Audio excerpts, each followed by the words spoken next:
Pasaką skaito Šiaulių rajono Naisių mokyklos 10 klasės moksleivė Karolina Bogdanavičiūtė. Velnias ir lietuvis. Kadaise buvo 3 broliai.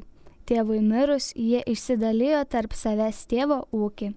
Vyriausias paėmė savo trobelę, antrasis karvę, o trečiajam ir visų jauniausiajam teko siūlų kamuolys. Bet nieko jis ir nesidairė dėl to. Kas teko, teko. Pasiėmė savo kamuolį ir išėjo į pasaulį. Bekeliaudamas priėjo didelę girią. Pasinašino tiesiai ir eina, bet nežinodamas per girią kelio ir bijodamas paklysti, sumanė pasinaudoti kamuoliu.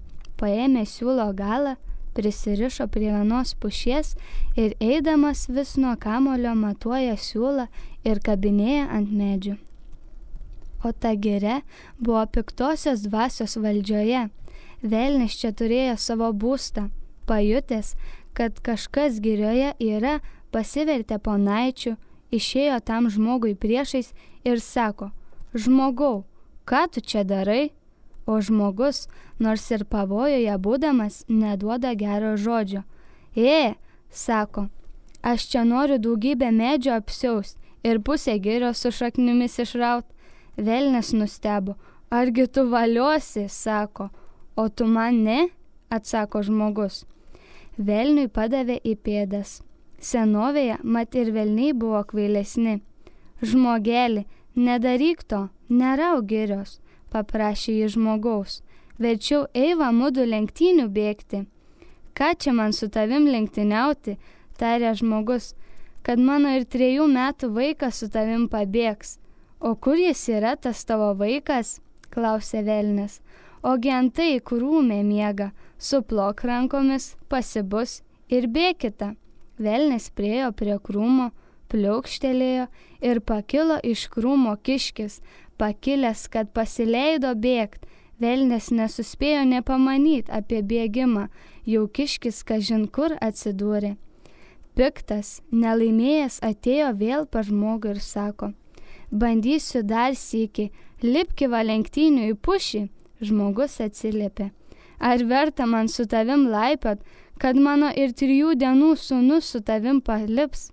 Norėčiau matyti, kur jisai yra.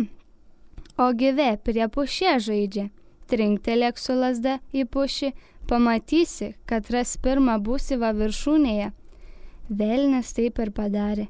Bet jisai nepamanyt negavo, kai voverė nuo trenksmo pašoko ir akį nesumerkus įstriksėjo į pušies viršūnę. Velnias nieko nepešęs vėl sako: dabar, žmogau, eiva imtis. Imtis? Mano senasis tėvas kaip niekad permes. O kur jis yra? Eisi va suieškot. Jis, man rodos, bus atsigulęs. Pavaikščiojo, paieškojo ir rado lauke lokį begulint. Štai mano senasis tėvas, parodė žmogus ir pasitraukė į šalį.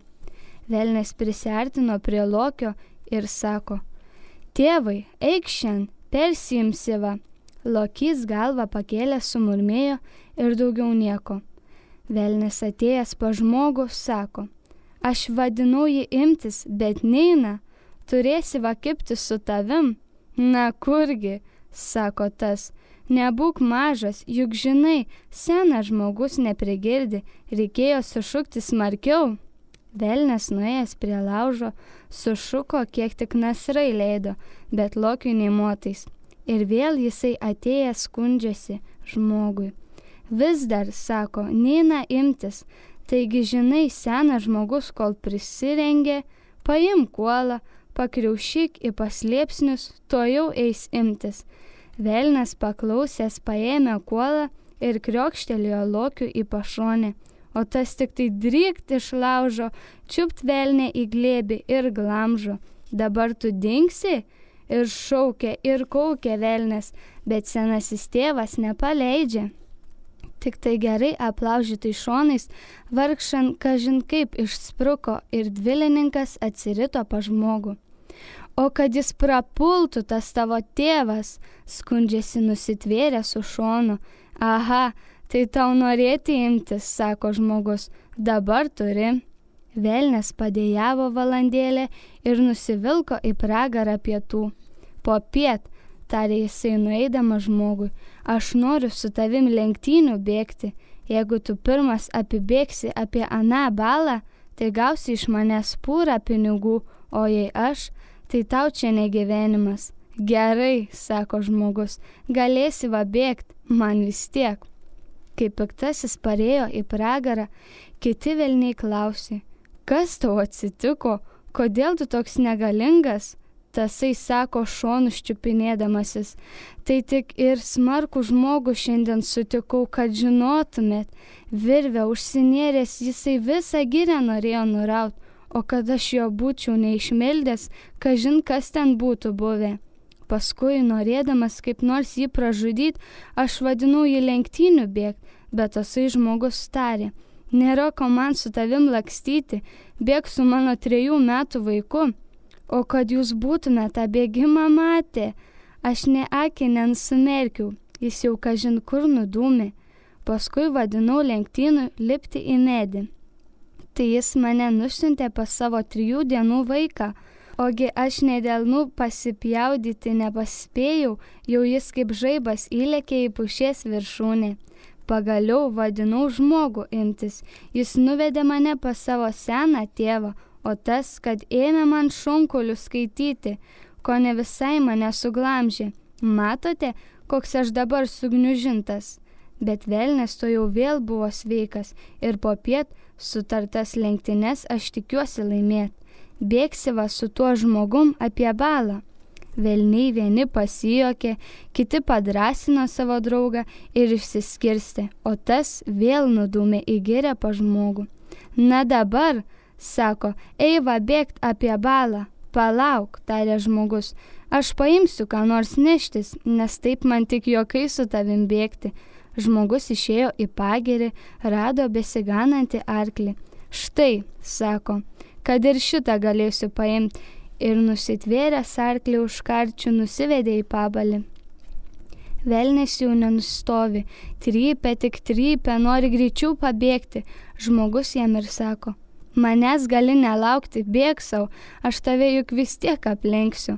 Velnias ir pasileido bėgt, o paskui ir žmogus užsisėdęs ant arklio. Rodos, greit spiriavo velniūkštis, bet žmogus vis tiek arklį į tarpkojį įsispaudęs, jį privijo ir aplenkė, paskui dar sykį prisivijo ir aplenkė. Ir taip 3 kartus apie balą apjojo, kol velnias vieną sykį apibėgo. Apibėgęs apie balą, uždusęs, liežuvį išleidęs, sako žmogui, daugiau jau su tavim lenktynių nebeisiu, te pinigus. Drumstelėjo į balą ir prapuolė. Pragare kipšai klausė pasitikė, na, o ką, kaip lenktynės? Ėjau gana, sako tasai, tokio pašėlusio žmogaus dar nebuvau matęs. Aš tik tai visai vienas, tuščiomis rankomis, vos vieną kartą valiojau apibėgti, o jisai dar arklį į tarpkojį įsispaudęs mane 3 kartus pralenkė. Kipšai vieni stebėjosi, kiti juokėsi iš nelaimingo velniūkščio, o žmogus, pūrą pinigų gavęs, tapo turtingas, nusipirko lauką ir ko tik jam reikėjo ir gyveno sau iš velnio išsijuokęs.